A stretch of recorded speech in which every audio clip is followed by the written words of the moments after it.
makan pakai masker. Mbak, ngomong apa tadi barusan? Ayo ulangi lagi.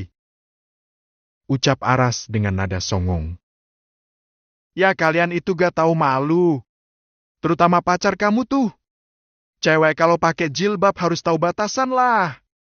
Mau-maunya dicium, dipeluk di tempat umum. Ujar seorang mahasiswi yang tadi menyindir Naura. Wah, kayaknya otak lo perlu direbonding nih biar lurus. Hatimu juga dicuci pakai Baiklin biar putih bersih gak ada penyakit hati. Ucap Aras. Dia semakin kesal setiap ada yang berprasangka buruk pada istrinya. Enak aja. Emangnya zaman sekarang itu orang pada sok suci? Udah salah. Masih aja ngeles. Ucap mahasiswi itu. Mbak, dengar baik-baik ya. Kami itu suami istri. Kita sudah menikah. Dia istri saya, dan saya suaminya. Ngerti? Ucap Aras pelan-pelan agar si cewek itu mengerti. Masa? Agak percaya. Ini orang minta ditraktir sambil semangkok kayaknya. Udah biarin aja. Orang kalau udah sudzon itu susah dibilanginnya. Kita pulang aja yuk. Beli bakso. Ucap Naura sambil merangkul tangan Aras. Idih, so sweet. Ucap si mahasiswi itu. Dia memasang raut wajah jijik pada Naura. Bilang aja ngiri. Gak punya pasangan ya? Buruan nikah lah. Biar gak ngiri sama orang. Ingat ya mbak. Nikah. Jangan kawin duluan. Jangan lupa nanti pulang mampir Alpa. Ngapain ke Alpa? Beli baygon. Salah Baiklin. Yang banyak ya. Otak sama hatinya direndam Baiklin semalaman. Hahaha. Ucap Aras. Dia lalu menggendong tasnya dan menggenggam erat tangan Naura. Senang sekali rasanya bikin orang tambah panas. Kakak ini keterlaluan. Ucap Naura sambil tersenyum. Ucapan Aras mengena sekali. Biarinlah. Kalau gak di kampus mungkin udah aku tabokin mulutnya. Resep banget tuh orang. Mana bawa-bawa jilbab lagi. Parah. Gerutu Aras. Gak boleh begitu kak. Gak boleh kasar sama cewek. Meskipun dia salah. Ngebakso dulu yuk. Ajak Naura. Ya. Bercanda kok. Lagian gak tega juga. Kita ke warung bakso dekat kampus. Ada yang enak. Atau kamu mau muter-muter kampusku dulu? Enggak kak. Nanti aku jadi pengen kuliah. Gak apa-apa. Nanti kalau kamu pengen kuliah, kuliah aja. Aku akan dukung. Seorang ibu itu harus pintar. Iya sih. Tapi prioritasku sekarang bukan kuliah. Tapi... Naura tidak melanjutkan kalimatnya. Udah gak usah sedih. Kita usaha lagi. Udah selesai kan? Tanya Aras. Dia tahu keinginan Naura adalah menjadi seorang ibu. Dan sampai sekarang belum terlaksana lagi. Ya kak? Naura tersenyum. Dia bersyukur mempunyai suami yang sangat pengertian. Dan tidak menuntut dia untuk cepat-cepat punya anak lagi. Aras mengajak Naura makan bakso yang tidak jauh dari kampusnya. Kalau dilihat memang keduanya seperti orang pacaran. Karena Naura yang masih terlihat mungil karena masih sangat muda. Bahkan kalau dilihat-lihat masih terlihat seperti anak SMA. Bang bakso 2 ya? Makan sini. Ucap Aras saat memesan bakso. Ya, ditunggu ya. Aras dan Naura lalu mencari tempat duduk lesehan agar bisa santai. Suasana kampus sangat terasa. Karena banyak mahasiswa dan mahasiswi yang makan bakso di tempat itu. Aras jadi ingat saat-saat dia masih kuliah di situ. Mas, kamu Kang Basreng yang pernah viral itu ya? Kuliah di kampus ini juga? Tanya seorang mahasiswi yang tiba-tiba menghampiri Aras dan Naura. Iya. Ada apa, Mbak? Tanya Aras sopan. Wah, seneng dan bisa sekampus sama seleb. Saya bukan seleb, Mbak. Tapi salep. Jawab Aras sekenanya. Naura hanya tersenyum mendengar candaan Aras. Entah sudah berapa kali orang menyapa Aras saat mereka sedang makan di luar seperti ini. Dan sekarang Naura sudah biasa menghadapi. Dia mengambil kerupuk dan memakannya sambil menunggu bakso tiba. "Mas, minta foto boleh?" tanya si mahasiswi itu. Yang, apa-apaan sih? Masa minta foto sama cowok lain? Tiba-tiba datang seorang mahasiswa yang kemungkinan adalah pacarnya. "Gak apa-apa, Yang. Aku cuma mau foto aja. Dia ini seleb loh.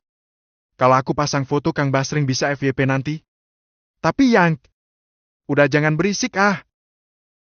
Mahasiswi itu mengambil ponsel dan siap mengambil foto Aras. "Maaf Mak, kalau mau foto bayar dulu 1 juta. Ucap Aras. Niatnya hanya bercanda agar si mahasiswi itu mengurungkan niatnya. "Mahal amat Kang? Cuma minta foto doang. Sudah peraturan Mbak. Kalau nggak nanti manajer saya bisa marah loh. Ini manajer saya." Ucap Aras sambil menyenggol lengan Naura. Sampai kerupuk Naura terjatuh. "Yang, bayarin dang 1 juta. Gue gak bawa uang cash." Ucap si cewek. "Aku juga gak punya uang segitu Yang. Mbak, maaf saya tadi cuma bercanda. Maaf banget ya. Saya gak nerima foto-foto. Karena saya memang bukan seleb. Saya cuma penjual bakso mekar aja Mbak. Silakan duduk di tempat lain ya. Saya dan istri saya mau makan. Itu baksonya udah datang." Tunjuk Aras pada penjual bakso yang datang membawa 2 mangkok bakso. "Sekali aja lah Mas. Gak apa-apa ya. Maaf ya Mbak, saya gak bisa. Tolong Mbak hargai privasi saya." Ucap Aras tegas. "Ya udah deh. Pelit banget. Baru juga jadi seleb udah sombong." Si mahasiswi itu lalu menarik tangan si cowok dan pergi dari hadapan Aras. "Tahu gini aku gak bakalan mau deh diviralin. Jadi gak nyaman." Gerutu Aras. "Baksonya enak banget Kak. Cobain deh." Ucap Naura. "Kamu gak cemburu, Rah?" tanya Aras. "Enggak lah. Udah biasa. Di episode-episode yang lalu juga sering begini. Udah kebal. Hehehe." Ucap Naura sambil tertawa. "Rah, bawa masker gak?" tanya Aras. "Bawa, kenapa Kak?" tanya Naura. "Minta 1 Rah, pengen makan nyaman kok susah banget sekarang. Pakai masker lah biar aman." Ujar Aras. Naura mengambil masker dari dalam tasnya. "Ini Kak, terus makannya gimana kalau pakai masker?" tanya Naura heran. "Nanti kamu lihat. Bentar ya." Aras lalu berdiri dan menghampiri si pemilik warung. Meminjam sesuatu untuk tujuan tertentu. "Astagfirullah Kak Aras. Uhuk. Naura sampai keselek saat melihat Aras datang menghampirinya sambil mengenakan masker yang sudah dilubangi bagian mulutnya. "Begini lebih aman. Gak ada yang kenal. Bener kan?" Ucap Aras sambil mengedip-kedipkan matanya pada Naura. "Kayaknya bakalan susah tuh Kak. Kalau belepotan gimana ngelapnya?" tanya Naura. Dia rasanya ingin tertawa tapi dia tahan. "Udah gak usah berisik. Daripada ditegur orang melulu karena tahu ini Kang Basreng yang ganteng. Pednya. Gak apa-apa Rah, ayo makan." Aras selalu melahap baksonya dengan menggunakan masker di mulutnya. Benar kata Naura. Dia jadi lebih susah makannya. Tapi dia tetap melanjutkan. Demi membuat Naura nyaman makan di tempat umum. Aras diam saja saat banyak pembeli yang berkasak kusuk melihat keanehannya. "Hehehe. Kakak lucu banget." Ucap Naura saat melihat Aras yang maskernya belepotan kena kuah bakso. "Tinggal dilap aja pakai tisu." Aras lalu mengambil tisu di depannya. Dan mengelap maskernya menggunakan tisu. Gara-gara Naura. Setelah selesai sidang dan dinyatakan lulus, Aras masih punya pekerjaan rumah untuk merevisi beberapa bagian skripsinya. Dia harus kerja keras lagi agar bisa cepat selesai dan dia ajukan lagi ke dosen pembimbing dan pengujinya. Aku bikinin jahe anget, Kak. Katanya perutnya agak kembung. Ucap Naura. Dia meletakkan secangkir jahe susu hangat di meja, tempat di mana suaminya lembur malam ini. Makasih, Ra. Kamu tidur aja dulu. Kamu pasti capek, kan? Nggak apa-apa. Aku temenin. Naura pun duduk di kursi. Sedangkan Aras duduk lesehan di bawah dengan laptop yang berada di atas meja. Jangan, Ra. Bisa bahaya kalau kamu temenin aku. Bukannya ngerevisi malah jadi pengen ke kamar terus. Ujar Aras sambil tertawa. Ya jangan dang. Kalau ngamar terus, gak selesai-selesai dang, Kak. Udah ayo lanjutin. Naura mengamati suaminya yang sedang sibuk dengan laptopnya. Tapi bukannya ngerjain skripsinya, Aras malah balik menatap dirinya. Kakak ngapain malah ngelihatin aku? Ya aku tahu aku cantik. Tapi gak usah dilihatin terus. Gimana gak ngelihatin coba? Kamu sih ngapain pakai lipstik dengan warna menggoda begitu? Sengaja ini biar dicium. Ucap Aras sambil melongo melihat Naura yang sedang duduk manis di depannya. Masa sih? Nyobain lip gloss baru, Kak. Padahal pas awal dipakai gak kelihatan merahnya. Merah banget ya? Gak merah banget sih. Cuma ada efek basa-basanya itu. Bikin nafsu aja kamu, Ra. Aras menepuk jidatnya. Dalam hati kalau begini caranya, bisa-bisa setahun baru kelar revisi. Waduh bahaya. Naura lalu masuk ke dalam mengambil masker dan memakainya. Lalu duduk lagi. Kali ini dia memilih duduk di belakang Aras. Biar Aras tidak tergoda lagi. Nah gitu udah paling bener dah. Aras menoleh ke belakang dan... Astagfirullah Naura. Apalagi sih, Kak? Naura yang tadinya membungkuk sambil bertopang dagu, kini menegakkan badannya karena ditegur Aras. Pakai daster yang bener dang. Kau tegur Aras. Ya bener. Gak ada yang bolong kan? Apanya yang salah?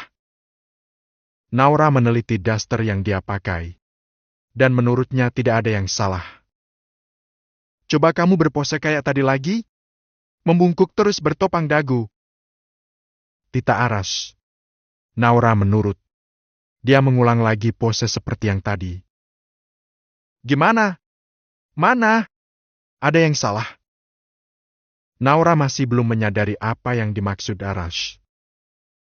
Hadeh, gimana mau kelar ini revisi? Yang nungguin aja modelnya begini. Tiap noleh ke belakang lihat ada 2 pepaya bergelantungan. Meski cuma saparo. Tetap aja bikin aku jantungan. Ucap Aras. Bukannya kapok malah dia tatap lama-lama si buah pepaya. Naura langsung menutup bagian leher dasternya karena dia memang tidak memakai jilbab kalau di dalam rumah. Ternyata ini yang mengganggu konsentrasi suaminya. Udahlah, gak bisa dianggurin ini. Aras langsung membopong Naura masuk ke dalam kamar. Kak, hei turunin. Kayaknya aku salah kostum. Gerutu Aras. Dia berpegangan di lengan Aras. Salah sendiri godain orang. Aras meletakkan Naura di atas kasur. Tak lupa dia berdoa dan terjadilah sesuatu yang tak ingin dilewatkan Aras setiap malam. Memadu kasih bersama istri tercinta. Setelah mandi junub, Aras melanjutkan lagi revisiannya. Dan membiarkan Naura tidur di kamar. Tampaknya Naura kelelahan akibat perbuatannya tadi. Aman. Gak ada yang ganggu lagi. Gumam Aras sambil melanjutkan proses revisinya. Dia ingin cepat selesai agar cepat di account dan daftar wisuda. Satu mimpinya dan mimpi kedua orang tuanya sudah tercapai. Dia bangga karena akhirnya bisa membahagiakan kedua orang tuanya. Mungkin satu yang belum terlaksana. Mempunyai anak lagi dan memberi cucu untuk kedua orang tuanya. Kayaknya Naura lagi masa subur. Semoga aja yang tadi jadi. Gara-gara pepaya mengkel. Ucap Aras sambil geleng-geleng kepala. Kali ini dia tenang karena tidak ada yang mengganggu pandangannya. Ditambah baru saja tubuhnya mengeluarkan hormon oksitosin, dopamin, dan endorfin jadi menambah semangatnya malam ini untuk mengerjakan revisi. Seperti biasa Naura membangunkan Aras jam 2:30 pagi karena jam 3 Aras harus pergi ke tempat penggilingan. Rasa kantuknya masih terasa karena Aras baru saja tidur jam 12-an malam. Home. Aras kembali mengusap saat dia memakai jaket. Hawa dingin di pagi hari memaksanya untuk mengenakan jaket. Kalau masih ngantuk gak usah berangkat, Kak. Apa biar aku aja yang ke pasar? Tanya Naura yang kasihan melihat suaminya. Gak usah. Biar aku aja. Jam-jam segini masih rawan kalau cewek jalan sendiri. Gak apa-apa kok. Insya Allah kuat. Aras memasang rombong di jok belakang motornya. Setelah siap, dia pun naik ke atas motor. Tak lupa juga memakai helmnya. Hati-hati ya, Kak. Gak usah ngebut ya. Pesan Naura. Kalau gak ngebut malah tambah ngantuk, Ra. Kok gitu? Itu demi keselamatan kakak. Ya, sayangku. Udah ya aku pergi dulu. Keburu ramai. Aras mengulurkan tangannya untuk dicium Naura. Assalamualaikum. Waalaikumsalam. Jawab Naura. Saking khawatirnya, dia sampai berdiri di depan pagar sampai Aras benar-benar tidak terlihat. Hanya bisa berdoa semoga suaminya diberi keselamatan. Setelah Aras sudah tidak terlihat, dia pun masuk ke dalam rumah untuk mempersiapkan berbagai keperluan untuk jualan hari ini. Tak lupa saus andalan bakso mekar dia siapkan. Memasak dengan api kecil dan lama akan membuat saus lebih tahan lama dan tidak cepat basi. Sembari menunggu saus matang, Naura mengecek ruang produksi. Apa stok bakso aman untuk hari ini? Tinggal segini? Oh ya kayaknya kemarin sore belum dikirim baksonya. Kenapa ya? Naura langsung mengambil ponselnya. Dia ingin menghubungi agen sosis langganannya. Tapi masih terlalu pagi. Ntar aja lah habis subuh. Semoga aja pagi ini bisa dikirim. Gumam Naura. Setelah subuh, Naura langsung menghubungi agen sosis langganannya dan dia sangat terkejut dengan berita yang dia dengar saat itu. Ada apa, Ra? Kok bilang innalillahi? Tanya Aras yang sudah pulang. Toko kebakaran, Kak. Ucap Naura. Innalillahi wa inna ilaihi rojiun. Pak Haji sekarang malah masuk rumah sakit karena syok. Katanya bakalan libur lama sampai waktu yang gak bisa ditentukan. Terus kita gimana ini? Stok bakso udah menipis, Kak. Ucap Naura yang terlihat panik. Aku turut prihatin mendengar kabar itu. Kasihan Pak Haji. Tenanglah, Ra. Agen sosis kan banyak. Nanti kita coba cari yang lain. Ucap Aras. Dia mencoba mengingat-ingat lagi agen sosis mana lagi yang bisa dia pesan. Mana ya, Kak? Naura pun turut berpikir. Aha, kenapa gak sama Yo saja? Dia kan baru bukan agen sosis kemarin. Kita sempat ditawarin tapi kamu bilang jangan dulu soalnya gak enak sama Pak Haji. Kita bisa ambil dari Yos sekarang. Malah bagus kan bisa kerja sama teman sendiri. Ucap Aras sambil tersenyum. Oh ya, aku sampai lupa. Tapi apa Bang Yos punya merek yang biasa kita pakai? Nanti aku coba telepon. Udah bangun belum tuh orang? Gumam Aras sembari mencoba menghubungi Yos. Ada gak Kak merek Taji? Tanya Naura setelah Aras menutup teleponnya. Alhamdulillah ada katanya. Kalau kurang nanti dia minta dikirim lagi. Nanti jam dia antar ke sini. Ucap Aras. Alhamdulillah. Era NDUMNIA era SH. Aras dan Naura bersyukur bisa bekerja sama dengan teman sendiri. Mungkin ini jalan rezeki untuk Yos yang baru seminggu membuka agen sosis. Menjual berbagai macam makanan olahan beku sesuai saran Aras waktu itu. Makasih banget ya, Rash. Gue seneng banget waktu lo telepon. Suruh nyetorin bakso. Kebetulan gue cuma ada sedikit. Soalnya baru. Tapi gue udah telepon salesnya suruh setorin lagi nanti. Kalau udah datang langsung gue bawa ke sini, Lash. Ucap Yos dengan semangat. Ya santai aja, Yos. Yang penting pagi ini ada yang dikerjain sama karyawan lah. Tapi bener ya antara langsung bawa ke sini lagi. Soalnya masih kurang untuk stok hari ini. Kalau molor, kerja sama kita, En. Ucap Aras sambil tertawa. Wah, tega bener lo, Was, sama gue. Iya, antara gue teleponin terus salesnya biar secepatnya dikirim. Bisa gawat kalau kerja sama kita berakhir. Ucap Yos yang tadi sempat panik dengan ancaman Aras. Nggak santai aja. Tapi ya namanya bisnis ya tetap bisnis, Yos. Harus disiplin dan jujur. Gua juga belajar disiplin. Apalagi kalau customer minta kiriman barang segera. Padahal jumlah yang diminta gak banyak ya tetap gua kirim secepatnya. Karena buat gua selain kualitas juga layanan harus diperhatikan kalau berbisnis itu. Ya lo betul, Rash. Gue akan banyak belajar dari lo. Udah pas kan jumlahnya? Tanya Yos sebelum dia pulang. Ya udah pulang sana. Ucap Aras. Lagi-lagi dia tertawa. Ngajak ribut nih. Duitnya mana? Belum dibayar, woi. Ucap Yos. Sama dia juga sambil tersenyum mengatakan itu. Karena dia tahu watak Aras yang memang suka bercanda. Halah, ngutang dulu lah. Hahaha. Enggak. Bentar nih duitnya. Udah disiapin sama Bu Bos. Aras memberikan sejumlah uang pada Yos. Yos menerima uang itu. Lalu menghitungnya sebelum dia pergi. Pas. Sesuai hitungan. Gak ada lebihnya nih buat ongkos. Ucap Yos sambil bercanda. Gratis ongkir lah. Dari toko lo ke sini gak ada sekilo juga. Disuruh bayar ongkir. Udah sana buruan balik lo. Awas aja kalau nanti gak lo setorin. Gua nyari agen lain. Ya Bos Aras. Gue cabut dulu ya. Makasih ya, bro. Yos naik ke atas motornya. Dia memang masih menggunakan motor untuk mengantar pesanan karena belum punya mobil. Yuk lanjutin lagi, Ra. Ajak Aras sambil menggandeng tangan Naura masuk ke dalam rumah. Udah pagi, Kak. Masih mau lanjutin yang semalam? Bentar lagi karyawan pada datang. Ucap Naura lirih. Hah? Istri kotaknya mulai mesum nih. Hei. Lanjut nyiapin buat jualan sayangku. Ayo. Udah jam 7. Ucap Aras sambil mencubit pipi Naura. Oh.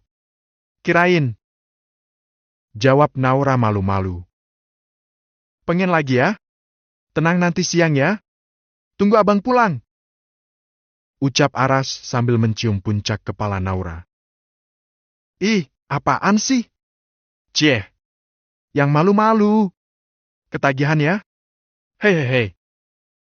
Bukannya membalas, Naura malah mencubit pinggang Aras dan membuat Aras meringis kesakitan. Aduh. Enak. Mau lagi? Gak, Bu Bos.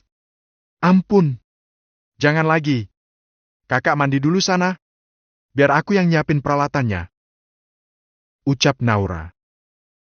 Ya sudah kalau gitu. Aku mandi ya. Aku serahin semuanya sama kamu. Kamu gak usah angkat-angkat ya. Cukup siapin aja. Nanti biar aku aja yang nata di rombong. Oke, Beb? Aras mengerlingkan matanya pada Naura.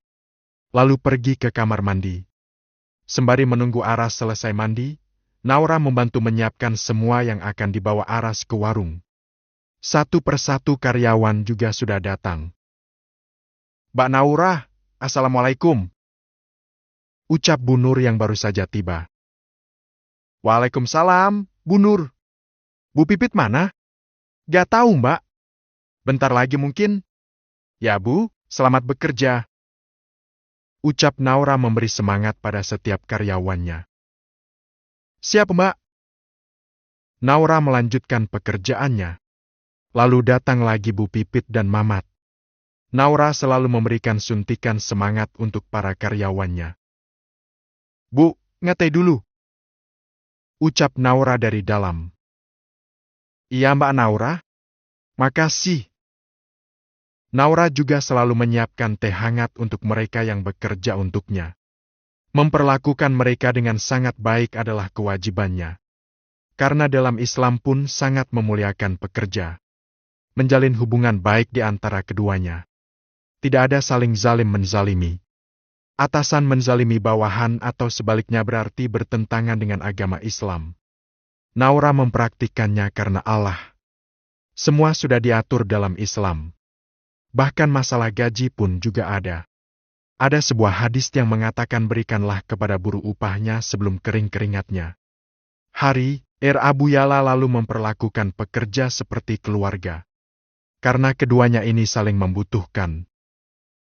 Bu Bos, sudah selesai. Gimana udah ganteng belum? Tanya Aras mengagetkan Naura.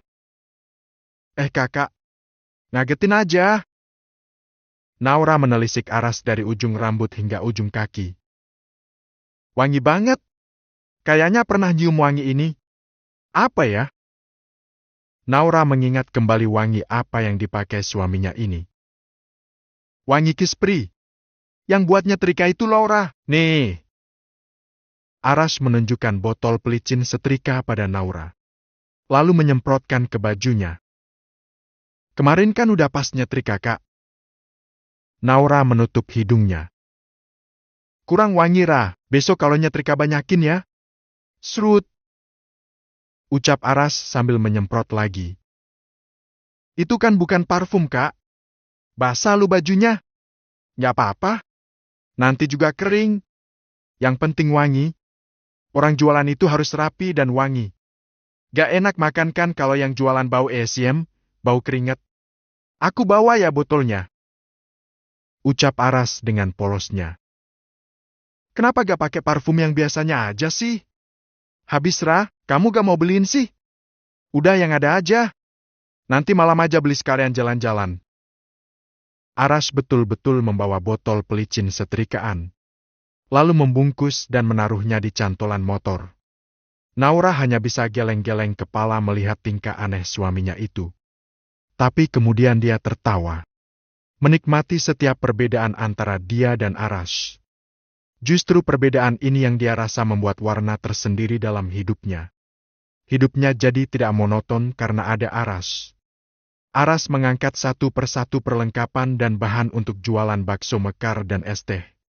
Setelah semua selesai, dia menyerut teh hangat yang disediakan Naura sebelum berangkat. Jangan kangen ya? Ucap Aras sebelum berangkat. Ya kangen dang. Kalau kangen gimana? Kangen tinggal sebut namaku 3 kali dalam hati. Masa sih? Setelah itu kakak akan datang? Tanya Naura dengan serius. Ya dijamin dah. Dijamin aku gak akan dengar. Hehehe. Kirain. Naura tersenyum menatap suaminya. Walau akan ditinggal hanya beberapa jam saja, tapi rasanya tidak rela. Kalau kangen ya telepon aja sayang. Pasti aku angkat kalaupun lagi jualan. Apa sih yang gak buat kamu sayang? Aras mencium kening Naura. Lalu Naura mencium punggung tangan Aras. Kalian ini pagi-pagi udah bikin emak-emak baper. Ucap Bu Nur dari ruang produksi. Dia ternyata memperhatikan Aras dan Naura.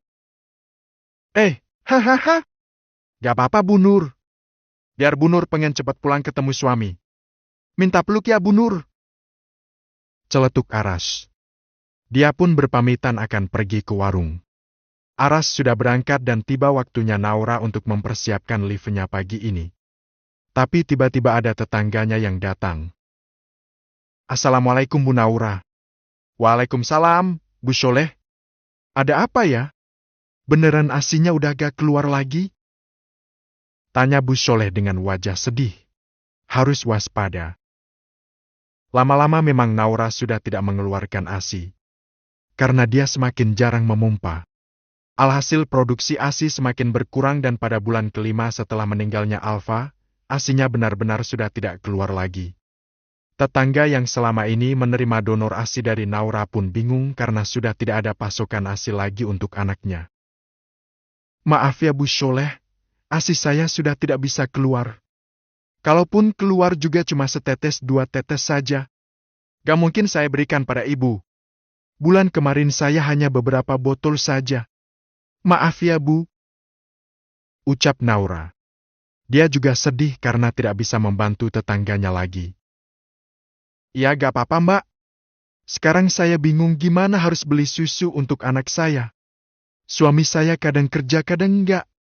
Kerjanya main catur melulu. Saya sampai kesal, Mbak. Ucap Bu Sholeh tetangga Naura. Naura bingung juga harus bagaimana.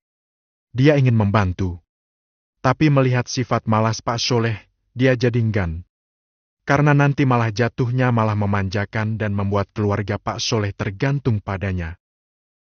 Sekarang Pak Sholeh kerjanya apa, Bu? Tanya Naura. Ngojek, Mbak. Kadang berangkat, kadang enggak. Gak tahu lah Mbak apa yang dipikirkan. Kayak gak ada beban. Padahal anak udah 5. Kalau saya gak punya bayi, saya mending kerja aja lah. Ucap Bu Sholeh. Terlihat sekali beliau emosi membicarakan tentang suaminya. Naura jadi ingat Arfan yang juga seperti itu pada Rani.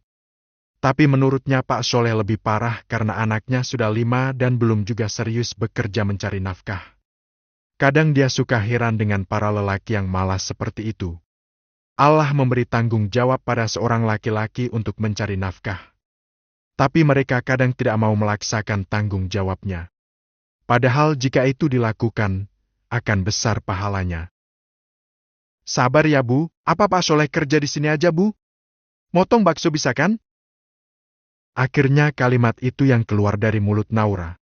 Dia membantu memberi pekerjaan agar Pak Sholeh bisa punya tanggung jawab. Jangan Mbak Naura. Suami saya itu udah beberapa kali juga dibantu warga sini. Dikasih kerjaan. Tapi ya gitu. Ogah-ogahan. Malah saya yang malu nanti sama Mbak Naura. Gak usah Mbak. Mending kalau boleh saya aja yang kerja Mbak. Terus bayi ibu gimana? Apa boleh saya bawa Mbak? Mbak boleh gaji berapa aja? Asal saya bisa kerja bawa anak. Saya janji anak saya gak akan ganggu Mbak. Karena anak-anak saya pada sekolah. Gak mungkin saya suruh jagain bayi. Naura tersentuh. Lagi-lagi dia ingat dengan Rani. Ibu ini akhirnya rela untuk menggantikan posisi suaminya untuk mencari nafkah. Ya sudah Bu, Bu Sholeh boleh kerja di sini bawa anak. Tapi maaf Bu, apa nanti Pak Sholeh tidak marah kalau ibu bekerja? Enggak Mbak. Dia malah seneng. Soalnya dia malah jadi lebih santai lagi karena udah ada yang cari nafkah. Dan ibu menerima jika Pak Sholeh bertambah santai nantinya? Ya mau gimana lagi, Mbak? Nunggu dia sadar kelamaan Mbak. Bisa-bisa kami mati kelaparan Mbak. Sabar ya Bu. Terlalu sabar saya Mbak. Padahal saya menikah sudah 15 tahun sama dia. Tapi ya gitu kadang mau kerja, kadang enggak. Kalau bukan karena anak sih udah saya tinggalin Mbak. Sumpah rasanya tiap hari ngadepin orang kayak begitu. Kesal saya Mbak. Ucap Bu Sholeh dengan penuh emosi. Terus selama ini gimana cara memenuhi kebutuhan hidup Bu? Maaf kalau saya jadi ingin tahu. Gak apa-apa Mbak. Saya pengen curhat Mbak. Saya bisa stres kalau saya pendem sendiri Mbak. Selama ini ada saudara yang bantu. Nah itu Mbak. Saya malu karena kalau saudara telah transfer, suka diteleponin sama dia. Ya Allah malu-maluin banget. Terus kadang saya juga bikin jajanan, dibawa anak ke sekolah. Dia jualan di sekolahan Mbak. Masya Allah. Hebat sekali ya anak ibu. Sebenarnya sih kasihan Mbak. Tapi alhamdulillah dia paham dan tahu watak bapaknya kayak apa. Jadi dia mau bantu cari yang. Anak-anak saya pada mandiri semua Mbak. Alhamdulillah ya Bu. Semoga kelak anak-anak ibu yang bisa mengangkat derajat kedua orang tuanya. Jadi anak-anak yang sukses. Ucap Naura. Dia jadi terharu dengan kisah keluarga Bu Sholeh. Banyak ternyata setiap keluarga itu pasti punya kisah hidup masing-masing. Dalam hati dia bersyukur karena punya bapak yang sangat bertanggung jawab. Dia jadi rindu dengan Pak Kardun. Saya pulang dulu ya, Mbak. Takut bayi saya nangis. Bapaknya kalau disuruh jagain kan kadang suka gak beres. Ditinggal molor. Gerutu Bu Sholeh. Iya, Bu. Jadi kapan Ibu mulai kerja? Besok aja ya, Mbak. Kalau sekarang kayaknya udah telat. Saya permisi ya, Mbak. Makasih ya, Mbak Naura. Sama-sama, Bu. Naura lalu mengantarkan Bu Sholeh sampai depan pagar. Dia melihat Bu Sholeh setengah berlari menuju rumahnya yang ada di luar area perumahan, tapi tidak terlalu jauh dari rumahnya. Mbak Naura kasih kerjaan ke orang tadi? Tanya Bu Pipit saat Naura masuk ke ruang produksi. Bu Pipit tahu karena Naura dan Bu Sholeh tadi mengobrol di teras. Sedikit banyak dia mendengar apa yang dibicarakan. Iya, Bu, kasihan. Suaminya jarang kerja. Dan mereka punya 5 anak. Gak apa-apa kan Bu dia kerja di sini? Tanya Naura. Dia tadi sampai lupa bertanya pada Bu Pipit dan Bu Nur karena kelak akan Bu Sholeh akan menjadi partner kerja mereka. Gak apa-apa sih, Mbak. Tapi perasaan saya kok enak ya Mbak sama itu orang? Ucap Bu Pipit. Hayo gak boleh sujon lo, Bu. Hehe. Emang kenapa kok Bu Pipit bisa bilang gitu? Apa ada sesuatu yang terlihat aneh sama beliau? Tanya Naura. Dia penasaran kenapa Bu Pipit sampai bilang seperti itu. Gak tahu sih, Mbak. Saya juga gak kenal. Tapi lagaknya itu loh, Mbak.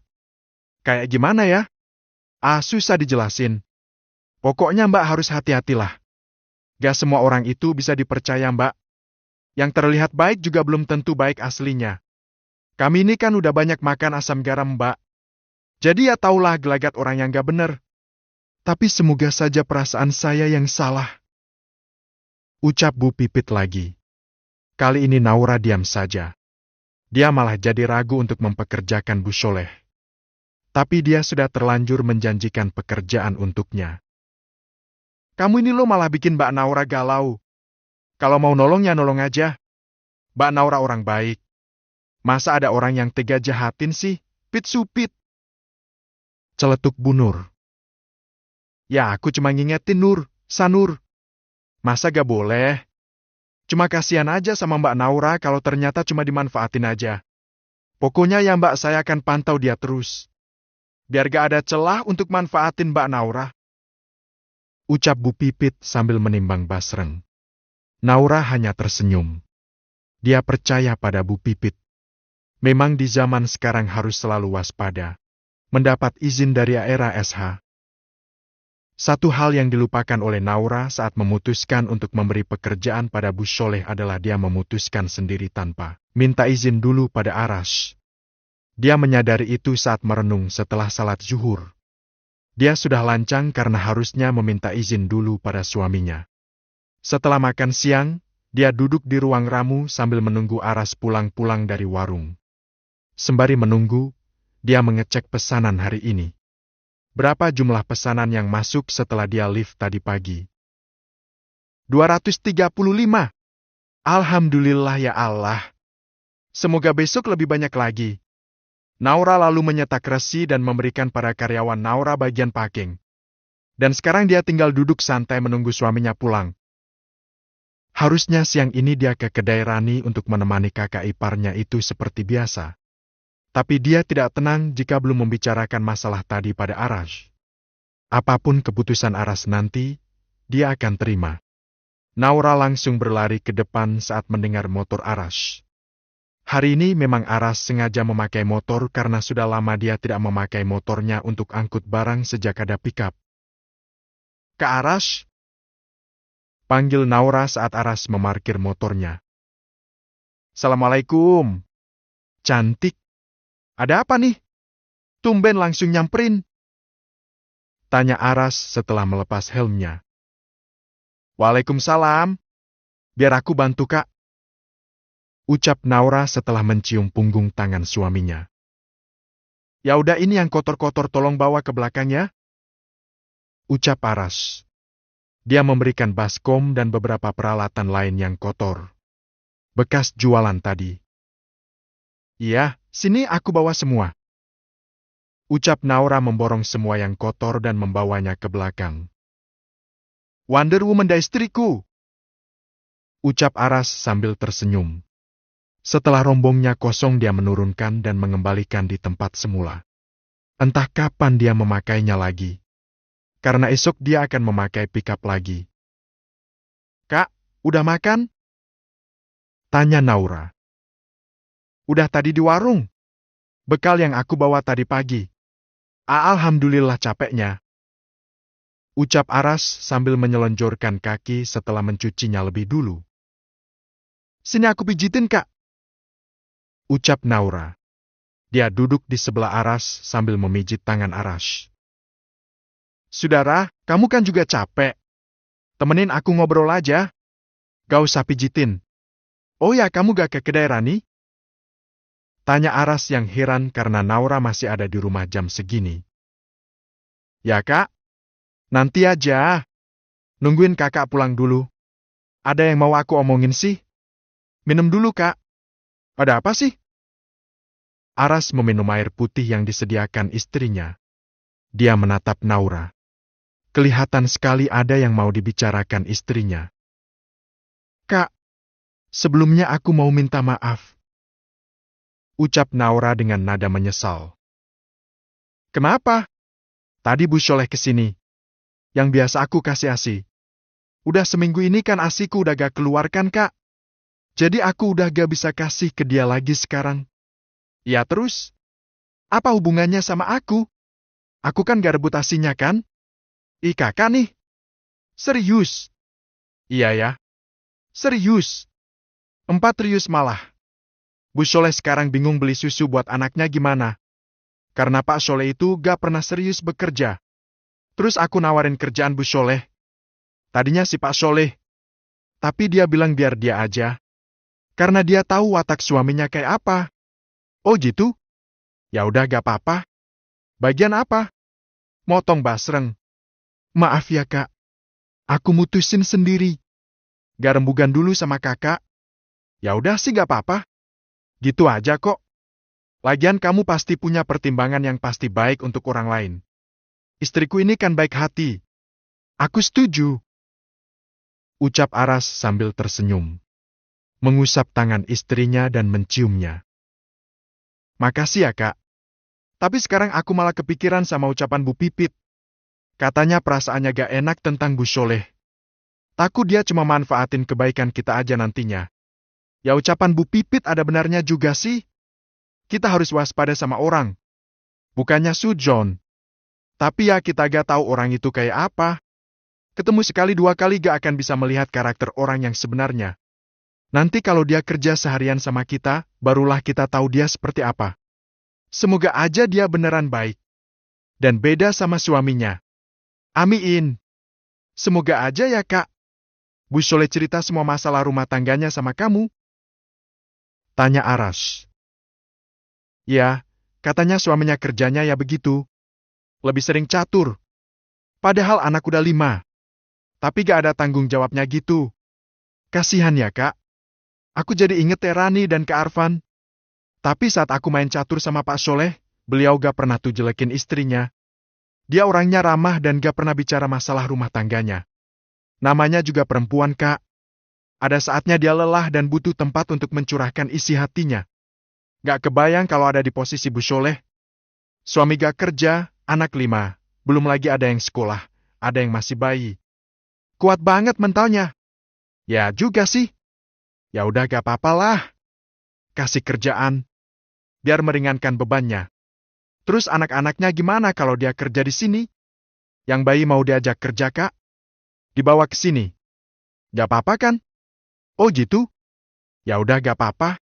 Lagian cuma motong bakso bukan kerja kantoran. Hehehe.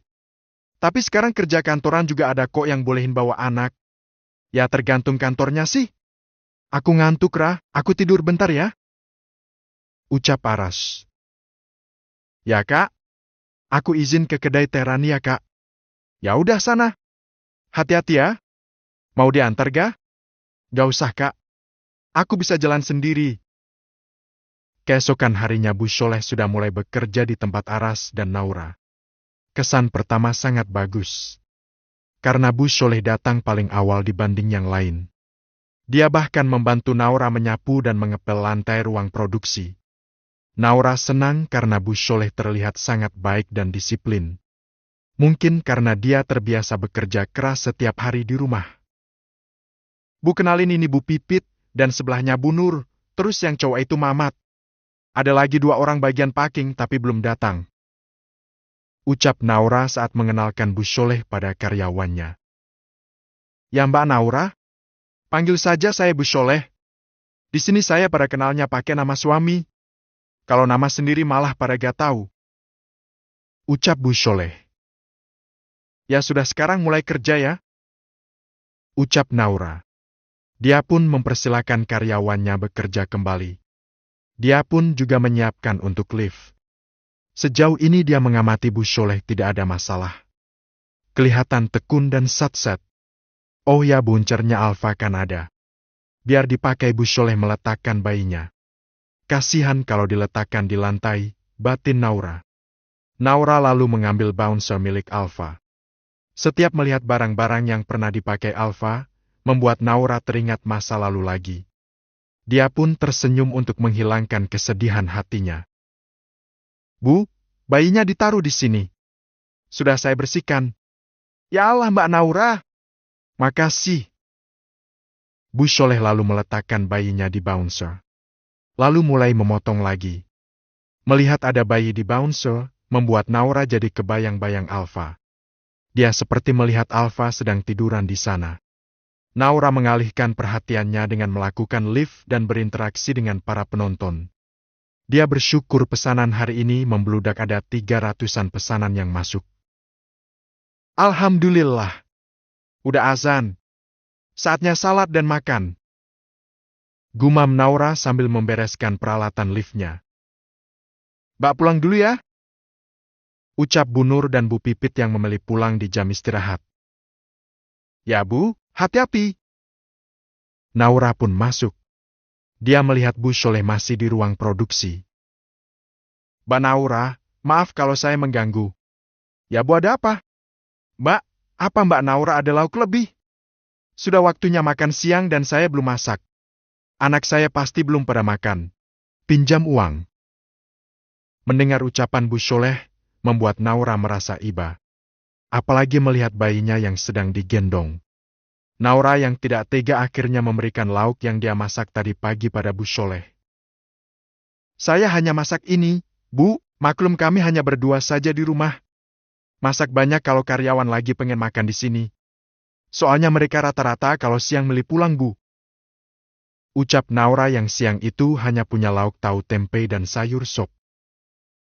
Gak apa-apa Mbak. Saya minta tahu 2, tempe 2 saja Mbak. Untuk anak-anak. Semuanya gak apa-apa Bu, saya nanti sore bisa masak lagi. Ucap Naura sambil memasukkan tahu tempe ke dalam plastik. Ya Allah, Mbak. Malah ngerepotin. Gak apa-apa Bu, sama sopnya sekalian ya. Naura juga menuangkan sop ke dalam plastik supaya mudah dibawa oleh Bu Sholeh. Gak usah Mbak. Udah cukup lauk saja. Ini Bu, sudah saya bungkus. Semoga anak-anak Ibu suka. Naura memberikan bungkusan plastik itu pada Bu Sholeh. Makasih Mbak Naura. Mbak baik banget. Semoga rezekinya Mbak Naura tambah melimpah. Ucap Bu Sholeh. Amin.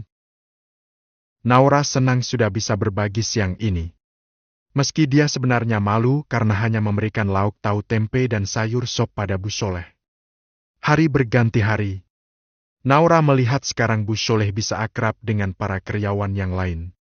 Kadang dia mendengar mereka saling curhat dan bercanda dengan tidak meninggalkan pekerjaan mereka. Hanya saja yang membuat Naura kurang nyaman adalah Bu Sholeh sering mengeluh tentang kekurangan suaminya pada Bu Pipit dan Bu Nur. Kalau aku jadi kamu udah aku tinggalin kali Tun. Celetuk Bu Nur.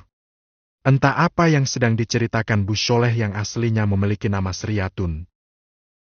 Udah gak usah ngoceh aja lu, Tun. Kerja. Kalau curhat terus malah dosa lu. Gibain laki sendiri. Meles-meles gitu juga laki lu. Yang milih kan ulun diri Tun. Gimana sih? Ucap Bu Pipit. Ya gimana lagi, Pit? Kalau dipendem dalam hati begini dongkol rasanya. Bukan aku yang milih, tapi bapakku yang milih. Korban perjodohan. Ya lu bego. Ngapain mau dijodohin? Ya mau gimana lagi? Kalau gak mau dianggap anak durhaka. Dulu kan si Soleh tajir dari Orok. Terbiasa enak dari kecil jadi tuanya Miles. Pengen pisah juga mau ngapain jadi janda. Ya udahlah hadipin aja. Ucap Bu Soleh sambil memotong bakso. Jangan diomelin lah, Pit. Kasihan Atun. Coba kalau kita di posisi dia. Gimana rasanya? Harus milih kebahagiaan sendiri atau anak-anak? Janganlah. Ya perempuan harus punya sikap, Nur. Kalau kata anakku bilang wanita juga mesti realistis. Semua butuh duit. Dikira perempuan diem, ngalah, bersyukur berapapun pemberian suami, terus si laki-laki jadi seenaknya sendiri. Kerja ogah-ogahan karena mengira istri diam saja. Bah, ogah aku kayak gitu. Ucap Bu Pipit. Ya itu kan kamu, Pit. Si Atun kan gak bisa. Ya kan, Tun? Ya bener, Nur. Aku gak berani ngelawan sama suami. Cuma batin down. Padahal juga pengen kayak yang diomongin Pipit. Berani gitu. Tapi apalah dayaku. Sabar ya, Tun. Ujian rumah tangga emang macem-macem sih. Siapa tahu anakmu nanti yang bisa nyenengin hatimu. Salah satu anakmu ada yang sukses. Semoga ya, Nur. Aku juga berharap begitu. Si Bontot tadi tak kasih tajin. Gara-gara gak punya duit buat beli susu. Keluh Bu Soleh. Ya Allah. Jawab Bu Nur. Kenapa dulu gak KB sih, Tun? Udah tahu suami begitu. Anak udah banyak. Disuruh ngelayani masih aja mau. Kesel juga aku dengernya. Duh kotor deh. Bu Pipit sampai memukul centong ke lantai saking kesalnya. Alhasil dia harus mencuci centongnya karena dipakai untuk menimbang basreng. Pipit tuh gak pengertian ya, Nur. Dia gak pernah berada di posisi kayak aku sih. Ucap Bu Soleh saat Bu Pipit pergi ke belakang mencuci centong. Dia emang gitu. Keras orangnya. Tapi baik. Udah lanjut kerjanya. Nanti dimarahi Mbak Naura kalau ngobrol terus. Kan udah pakai masker, Nur. Jadi nggak apa-apa kan? Ya tetap aja kita lagi kerja, Tun. Iya, Tun. Maaf ya. Cuma di sini aku bisa cerita begini. Di rumah si aku diem aja, Nur. Gak tahu mau cerita sama siapa. Ya aku ngerti. Sabar ya. Naura hanya sekilas mendengar pembicaraan karyawannya. Kasihan juga jika mendengar curhatan Bu Soleh. Ternyata di luar sana banyak wanita yang tersakiti hatinya. Diabaikan oleh suaminya sendiri. Entah berapa banyak wanita seperti itu. Ia yakin sulit sekali untuk bisa bertahan dalam kondisi seperti itu. Nyatanya banyak anak banyak rezeki itu juga perlu diupayakan. Banyak anak tapi jika orang tua tidak mau berusaha bekerja dan mencari nafkah, jatuhnya juga anak-anak jadi kekurangan. Memang penting bagi orang tua untuk paham tentang konsep rezeki sebenarnya. Bukan dia menunggu uang jatuh dari langit, tapi perlu diusahakan. Sore harinya Naura sudah menyiapkan uang untuk gaji mingguan para karyawannya. Karena mereka minta gaji dibayar setiap akhir pekan saja katanya. Termasuk Bu Soleh yang hari ini akan mendapat gaji di minggu keduanya bekerja di rumah Naura. Alhamdulillah, makasih ya Mbak Naura. Saya langsung pulang ya, Mbak. Mau langsung belanja buat kebutuhan rumah. Ucap Bu Soleh yang tampak buru-buru. Ya Bu, hati-hati. Ucap Naura sambil tersenyum saat melihat Bu Soleh bersemangat mendapatkan gajinya. Dia duduk di teras menunggu Bu Nur yang kata Bu Pipit lagi ke kamar mandi. Hei sayang, kok senyum-senyum? Pasti karena gak sabar pengen malam mingguan ya? Ucap Aras yang baru saja keluar dan duduk di samping Naura. Enggak, aku seneng aja melihat wajah para karyawan yang baru aja gajian. Pasti mereka seneng sekali. Sampai rumah beli ini itu. Yang pasti untuk menyenangkan anak ya, Kak. Ucap Naura sambil tersenyum. Ya pasti, Dang. Kita ke puncak yuk. Ajak Aras. Ngapain? Tanya Naura lirih. Belum sempat Aras menjawab, datanglah Bu Nur dari dalam. Mbak Naura, Atun mana? Tanya Bu Nur sambil celingukan mencari Bu Soleh. Udah pulang tadi buru-buru. Bu, kenapa? Oh ya, ini gaji Bu Nur. Ucap Naura sambil menyerahkan sejumlah uang pada Bu Nur. Iya Mbak. Makasih. Ucap Bu Nur. Naura merasa Bu Nur terlihat aneh. Seperti kebingungan. Ada apa sih, Bu? Kok Bu Nur kayak bingung gitu? Akhirnya Naura memberanikan bertanya pada Bu Nur. Ya Bu, kenapa? Tanya Aras juga. Itu Mbak, Mas. Atun pinjem uang sama saya. Katanya hari ini mau dibalikin setelah gajian. Tapi dia malah pulang duluan. Ucap Bu Nur. Hutang? Tanya Naura yang kaget dengan ucapan Bu Nur. Ya Mbak, saya kasihan sama Atun. Apa dia lupa ya? Hutang berapa Bu? 200 Mbak. Tadinya mau minjem 500. Tapi saya gak punya. Astagfirullah. Belum tentu benar. Mendengar pernyataan Bu Nur, membuat Aras geram.